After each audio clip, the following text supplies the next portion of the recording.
Hey everyone, it's Coach Vivian from CCNS. I just wanted to bring you guys a quick video about a tool that we built. So hopefully you guys enjoy and hopefully this is useful for everyone. Um, just want to start off with a quick note about who I am for those of you who don't know, since I am a new member of the CCNS team. So as I said, I'm Coach Vivian. I've been with CCNS for about a year. Um, and a little bit about my background. I actually raced for over 6 years now. I started when I was 14, and I got to do it all the way up to the national team level as a junior, and then also did a year at the pro level. So I got to race all those top races in the US and Canada, which is a great experience. I live in Boston, Massachusetts, and I'm actually a junior, or going into my junior year at BU. Um, but yeah, lastly, I'm new to this video thing, so hopefully we all get something out of this, and I'm gonna try to make this as interactive as possible, as easy to understand as possible. But hopefully you guys get something out of it. So without further ado, let's just jump into this. So today I just want to quickly go over a couple aspects of SwiftPower.com to make sure that we're on the same page if some of you guys don't know about these features or haven't really gotten into them. But um, you know, for ZwiftPower.com, it's kind of this individual website that three coders set up to give everyone, kind of more empirical data around their Zwifting experiences. So they came up with some ranking systems to rank users, races, all that kind of good stuff, to make it easier for us to pick some valuable races or valuable group rides and make sure we're getting the most out of our time. So the two ranking systems that we're going to go over today real quick are Zwift Power Z points and then Zwift Power Race Rank. So starting with Z points, for those of you that don't know, if you want to see the rankings by Z points, you can just go into the rankings tab, click the Z points, and then it'll load up a whole entire ranking of all the users on Zwift by their Z points. And the way that Z points basically work is that you're kind of ranked by your total Z points, but those total Z points are calculated by three individual categories of the Zwifting experience. So on the right here, you can see there's segments, power, and racing. So this is a really, really nice way to kind of break down where you're doing well and maybe where you're lagging a bit. So without going too much into the math here, segments is based off of the three best segments you do every race on a course. And to see these segments, you can just go down to the segments tab. There's a whole list of them. But regardless of that, it takes your best three segments from each race and then compares them to the average on those segments, the average time over the last 90 days. So a really nice way to stack yourself up against, other people, other riders that are using Zwift. Power is, obviously watts per kilo and absolute watts. So they take your 1, 5, and 20-minute power, and then they have an algorithm that actually comes up with these points. It's really nice that they did the watts per kilo thing as well as the absolute power. You can imagine if you were a lighter rider, they can't put out as many watts as someone else, but you are able to actually, put out quite a bit of watts per kilo. You definitely want those in there, and they actually have included them, which is really nice.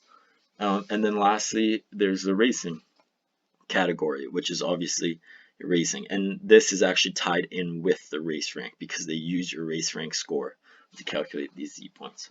So essentially, you can probably tell if you've looked at this for a bit that all these points here, the segments plus power plus racing, actually adds up to the Z points, and that's exactly the point. So it's a really nice breakdown of these, kind of three individual, elements of racing on Zwift. For race ranking, you can actually go this rankings tab and the individual. And so this is more of like, similar to a USAC ranking system, or maybe a road results ranking system for those of you that you know, are familiar with those. And essentially, you start at a certain amount of points, and I believe it's 600 for ZwiftPower.com. And then as you race more, as you get better results, your points drop. And so you can see the best guy here is Brett Boniface from Canada, like myself. And he has 104 points. So real low from 600 to 100. It's quite a gap. But essentially, this is just calculated by stacking yourself up to the other riders in your field. So you can imagine if I race Brett Boniface and I beat him, and let's say my race rank, the points that I have are like 200, which I think is pretty close to what mine are. I would get quite a significant boost because he was behind me. So it's kind of a great way to stack yourself up against your competition. And you kind of get rewarded for beating some really good riders in an empirical way, which is great. So one of the kind of weaknesses of these ranking systems that we found was that they never actually made any charts or graphs that allow you to track these over time, personally. So you can't see how you've improved unless you wrote it down every day with a pencil, which obviously isn't a very efficient use of time. So we built this website for Team CCNS riders on Zwift Power. So if you're not on Zwift Power, we definitely encourage you to make an account, connect your Zwift account to it so that you can get access to all of these items and tools and all that. And then definitely join Team CCNS. So you can do that by going to the Teams tab and then searching for Team CCNS in here, which I'll do now, show you, and there it is. Boom, owner Aiden Charles. We all know and love, or maybe don't love, because he's beaten you too many times on Zwift. But anyway, and so we have over 100 members right now, which is great, and we've actually built out our tool for these 100 members. So that I'll now kind of introduce what tool it is. So you can just go to charlescoaching.info, which is already typed in for me here, to access this. So essentially, all you have to do when you get here is enter your Zwift Power name. And I included a bit of a description up here, just to be clear. I kind of wanted to make this the least hassle possible, so I omitted any brackets or extra stuff so that you can just quickly access these things. So I'll just give you an example here, like James Godby 545 Velo, who's joined Team CCNS.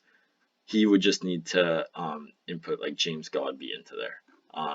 Same thing for me, or Aiden Charles CCNS. It's just Aiden Charles. So let's actually use Aiden to kind of showcase what he's got, what we've got going on here, and how he's doing actually, because we all love to rip on Aiden, even though he's actually been doing really well.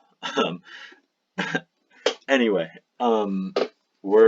so this is essentially the kind of this charts page, which is a really nice way to actually quantify how you're doing over time. So as you can see here, we have a Zwift Power Z points, which is as I said, that initial category that breaks the Zwift experience down into 3 parts. And we've included people's performance over time in these charts. So the first one is obviously total Z points, which is the addition of races, segments, and power. Then we also have the actual ranking by Z points, so your actual place on Zwift Power by these total Z points. And then under these 2 charts, we have actually these 3 individual categories or individual elements of the Zwift experience, and we've also included the breakdown of those points over time. And obviously, I don't know if you guys could tell already, but it's green for if you've done well in comparison to this original data point over whatever period of time you've selected, and red if you're not doing so hot or stayed the same. So Aiden went on 6-8 on the 8th of June from 700 points right here to now he's at 717th place, not points, excuse me. which obviously, less good than he was, so his chart's red. But then in terms of total Z points, he went from 8,540 to 8,559. We can also toggle these charts by time frame. So right now I've included 7 days, 1 month, and all time. So just click that button, boom, there we go. So Aiden's actually done really well over the past month, which is awesome. Good for Aiden, unless you're Aiden's opponent like me. But yeah, he's totally killing it. So the other section, like I said, is the race ranking section.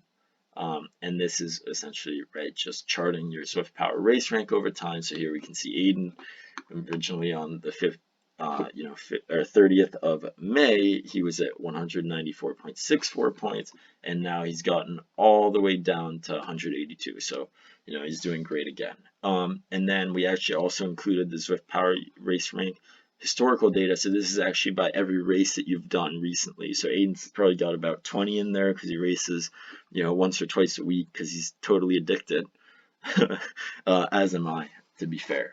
But essentially, most recent races are on the left, and then the oldest ones are on the right. So we can kind of see Aiden didn't have such a good performance, but then he totally crushed it. I think he actually won this race, so you can see he got 180 points, which is under his current level of 182, just under there. He's sneaking under there, but you can see that from this weekend he got kind of a I don't want to say increase because it's kind of counterintuitive, but he got a lift up in his kind of race rank because of that win, and that's kind of reflected by his performances here. So kind of want to talk about what you can actually get out of these and how to use them to actually make some empirical goals for yourself. So I just want to talk about really quickly some of the drawbacks of setting goals for through races.